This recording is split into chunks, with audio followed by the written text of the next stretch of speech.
ஐஷா சேனலுக்கு உங்களை வரவேற்கின்றோம். வீட்டுல தினம்தோறும் விளக்கேற்றுங்கள். இது உயிரை காக்கும் சக்தியுடைய ஒரு மிக எளிய ஒரு செயல்.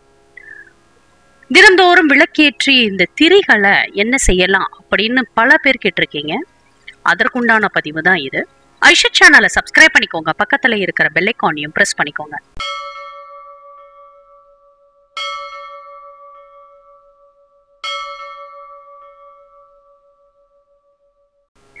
ஐஷா சேனல் அன்பர்களுக்கு அன்பான வணக்கங்கள். ஒருவர் உயிருக்கு போராடி கொண்டிருக்கக்கூடிய நேரத்துல கூட கோவில்கள்ல கருவறையில எரிந்து கொண்டிருக்கக்கூடிய அணையா விளக்குல நாம் நெய்யை வாங்கி கொடுக்கும் பொழுது, அந்த நெய்யை வாங்கி அந்த விளக்குல சேர்க்கும் பொழுது மரண தருவாயில் இருக்கக்கூடிய அந்த உயிரானது காப்பாற்றப்படும். அவ்வளவு சக்தி வாய்ந்ததுதான் இந்த செயல். தினசரியும் விளக்கேற்றும் வீட்டில் அன்னை மகாலட்சுமியுடைய அருள் கிடைக்கும். ஒளியில் தேஜஸாக இருக்கிறேன் என கண்ணபிரான் கீதையில் அருளி உள்ளார். நம்மளுடைய நாட்டின் ஆன்மீக கலாச்சாரத்துடன் இரண்டர கலந்தது தீப வழிபாடு. எந்த ஒரு கோவிலுக்கு சென்றாலும் ஒரு சிறிய அகல் விளக்க வாங்கி நம்ம தீபம் ஏற்றி விட்டு வருவோம். அது மிக பெரிய பலனை நமக்கு கொடுக்கும். கடவுளை வழிபட காலையும் மாலையும் 2 வேளைகள்லையும் தீபம் ஏற்றி வைத்து அதற்கு நமஸ்காரம் செய்தாலே போதும். தீய சக்திகள் யாவும் விலகி வீட்டில் மகாலட்சுமி கடாட்சம் நமக்கு கிடைக்கும். தீபத்தில் மகாலட்சுமி வசிப்பதால் தீபம் ஏற்றியதும் தீபலட்சுமியே நமோ நம என்று கூறி வணங்குவது அவசியம். தீப ஜோதியே நமோ நம. சுபம் கரோதி கல்யாணம் ஆரோக்கியம் தனசம்பத்தா சத்புத்தி பிரகாசாய தீபஜ் யோதிர் நமோ நம. தீபம் ஏற்றுவதால் தேக சுகம், உடல் ஆரோக்கியம், நல்ல புத்தி ஆகியவை பெருகும். ஒருவர் உயிருக்கு போராடி கொண்டிருக்கும் தருணத்தில் கோவில் கருவறையில் எரிந்து கொண்டிருக்கக்கூடிய அணையா விளக்கில் சேர்க்கப்படும் நெய்யானது அந்த உயிரை காப்பாற்றும் சக்தி வாய்ந்ததாகும்.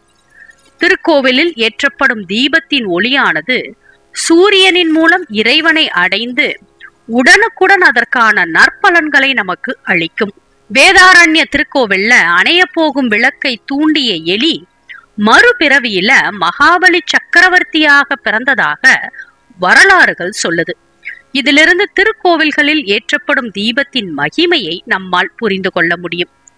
நம் வீட்டில் விளக்கேற்றி வழிபட்டால் தெய்வ சக்தி அதிகரிக்கும். வீட்டை தூய்மைப்படுத்தி விளக்கேற்ற அந்த மகாலட்சுமியை நம் வீட்டிற்குள் எழுந்தருள்வாள் என்பது ஐதீகம். திருவிளக்குல துர்கா, லக்ஷ்மி, சரஸ்வதி ஆகிய தெய்வ சக்திகள் உள்ளனர். தீப ஒளி தீய சிந்தனைகள் ஏற்படா வண்ணம் தடுக்கின்றது. இதன் அடிபாகத்துல பிரம்மா, தண்டு பாகத்துல மகாவிஷ்ணு, நெய் எண்ணெய் நிறையும் இடத்துல சிவபெருமான் வாசம் செய்கின்றனர். தீபம் ஏற்றுவதற்கு உகந்த நேரம் அப்படின்னு சொல்லும் பொழுது அதிகாலை பிரம்ம முகூர்த்தம் ரொம்பவே உகந்தது. அதிகாலை 4 மணி முதல் 6 மணி இருக்கக்கூடிய காலம் ரொம்பவே தீபம் ஏற்றுவதற்கு உகந்தது அப்படின்னு சொல்லப்படுது. மாலை 6 மணி முதல் 7 மணி வரை தீபம் ஏற்றலாம். காலையில் தீபம் ஏற்றி வழிபட்டால் அனைத்து செயல்களும் நன்மையை கொடுக்கும், புண்ணியம் உண்டாகும், முன்வினை பாவங்கள் அனைத்தும் விலகும். மாலையில பிரதோஷ வேலை சிவபெருமானுக்கும் நரசிம்மமூர்த்திக்கும் மிகவும் உகந்தவை. இந்த நேரத்துல தீபம் ஏற்றினால் திருமண தடை, கல்வி தடை நீங்கும். அதோடு வீட்டில் லக்ஷ்மி வாசம் செய்வாள். தீபம் ஏற்றிய பின்னர் ஒரு சிறு கிண்ணத்துல தண்ணீர் ஊற்றி வைக்க வேண்டும் என்பது ஐதீகம். தீபத்தின் சுடரில் மகாலட்சுமியும், ஒளியில் சரஸ்வதியும், வெப்பத்தில் பார்வதி தேவியும் எழுந்தருளுவதாக ஐதீகம். எனவே தீபம் ஏற்றி இறை வழிபாடு செய்வதன் மூலம் முப்பெரும் தேவியரின் திருவருளையும் ஒருங்கே பெற முடியும். களிமண்ணால் செய்யப்பட்ட விளக்கில் பசும் நெய் ஊற்றி பஞ்சுத்திரி போட்டு விளக்கேற்ற சொல்வார்கள் நம் பெரியவர்கள்.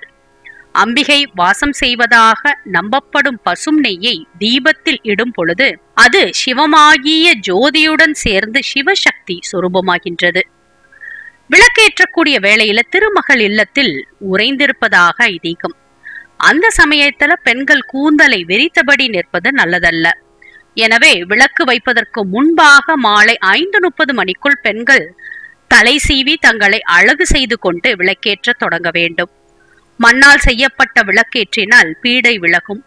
வெள்ளி விளக்கு ஏற்ற திருமகள் அருள் கிடைக்கும். பஞ்சலோக விளக்கு ஏற்ற தேவதை வசியம் உண்டாகும். வெங்கல விளக்கு ஏற்ற ஆரோக்கியம் உண்டாகும்.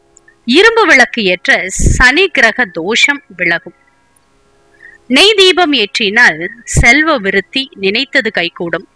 நல்லெண்ணெய் தீபம் ஆரோக்கியம் அதிகரிக்கும். தேங்காய் எண்ணெய் தீபம் ஏற்றினால் வசீகரம் உண்டாகும். இழுப்ப எண்ணெயில் தீபம் ஏற்ற சகல காரியங்களையும் வெற்றி கிடைக்கும். விளக்கெண்ணெயில் தீபம் ஏற்ற புகழ் உண்டாகும். விளக்கெண்ணெய், இழுப்ப எண்ணெய், நெய், நல்லெண்ணெய், தேங்காய் எண்ணெய் ஆகிய 5 எண்ணெய்களை கலந்து விளக்கேற்ற அம்மன் அருள் பரிபூர்ணமாக கிடைக்கும். விளக்கேற்ற கூடாத எண்ணெய்கள் அப்படின்னு பார்க்கும் பொழுது கடலை எண்ணெய், கடுகெண்ணெய், பாமாயில் போன்றவைகளை கொண்டு ஒருபோதும் விளக்கேற்ற கூடாது. மனக்கவலையையும் தொல்லைகளையும் பாவங்களையுமே மட்டுமே இந்த எண்ணெய்கள் நமக்கு கொடுக்கும். விளக்கேற்றிய பின்பு அது தானாக அணையக்கூடாது, அணைய விடவும் கூடாது. தீபம் ஏற்றி வைத்து சில மணி நேரங்கள் கழித்த பின்னர் கையால் வீசியோ வாயால் ஊதியோ விளக்கை அணைக்க கூடாது.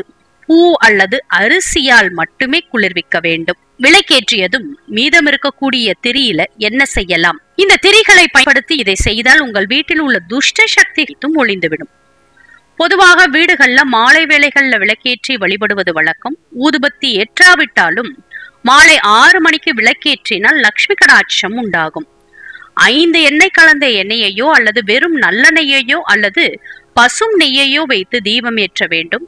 அதுபோல் பண்டிகை காலங்கள், நாள் கிழமைகள்லையும் விளக்கேற்ற வேண்டும்.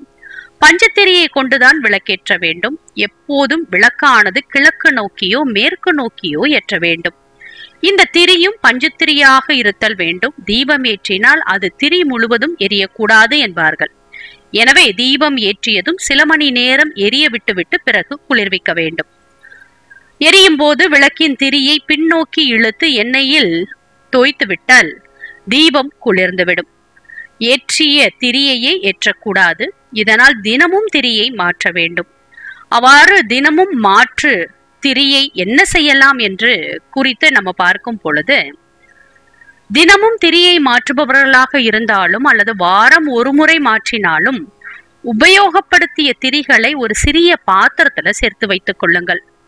கொஞ்சம் திரிகள் சேர்ந்ததும் வீட்டில் இருக்கக்கூடிய அனைவரையும் கிழக்கு முகமாக பார்த்து அமர வைத்து இரவு சாப்பிட்டு முடித்த பின்னர் தூங்க செல்லும் முன் இதை செய்வது நல்லது. இந்த திரிகளை தூபக்கால்ல போட்டுக் கொள்ளுங்கள். பின்னர் அப்படியே அனைவரையும் சேர்த்து வலமிருந்து இடமாக மும்முறை மற்றும் இடமிருந்து வலமாக மும்முறை திருஷ்டி கழித்து விடுங்கள். திருஷ்டி கழித்து முடித்ததும் வீட்டு வாசல்ல வைத்து அதனை கொளுத்தி விடுங்கள். திரிகள் கருகி கரியாகி முடித்ததும் அதனை கால்படாத இடத்துல போட்டு விடுங்கள். அல்லது தண்ணீர் ஊற்றி சமையல் அறையுடைய சிங்க்ல போட்டு தண்ணீரை திறந்து விடுங்கள். திரிகள் முழுக்க எரிந்து முடித்ததும் வீட்டில் இருக்கும் துஷ்ட சக்திகள் அனைத்தும் இந்த நெருப்பில் பஸ்பமாகிவிடும். உங்களை சுற்றியுள்ள எதிர்மறை ஆற்றல்கள் அழிந்து நன்மை கிடைக்கும். அதனால ஒவ்வொரு நாளும் இந்த திரிகளை சேர்த்து வைத்து நாம் இதை ஒரு நாள் செய்யும் பொழுது நிச்சயமாக நம்மை சுற்றி இருக்கக்கூடிய துஷ்ட சக்திகள் விலகி அனைத்து தெய்வங்களுடைய அருளும் பரிபூர்ணமாக நமக்கு கிடைக்கும். மேலும் இது போன்ற தகவல் அறிய ஐஷத் சேனலை சப்ஸ்கிரைப் பண்ணுங்க, ஷேர் பண்ணுங்க. உங்களுடைய கருத்துக்களை எங்களுக்கு பதிவு பண்ணுங்க. நன்றி, வணக்கம்.